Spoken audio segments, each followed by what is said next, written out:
Hello everyone, welcome back to the channel.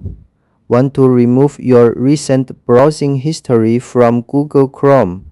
This can be useful when you want to remove websites you've recently visited from your browsing history. In this tutorial, I'll show you how to delete browsing history directly from the Google Chrome menu on your Samsung Galaxy S26 Ultra. Let's get started. First, open Google Chrome.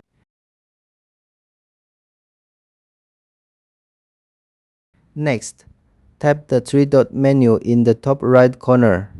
Then tap Delete Browsing Data. The Delete Browsing Data screen will appear. Here, you can choose the time range you want to delete. For example, you can choose last 15 minutes, last hour, last 24 hours, last 7 days, or all time. Choose the time range you want. Make sure Browsing History is selected. Then tap Delete Data. Chrome will delete the browsing history for the selected time range.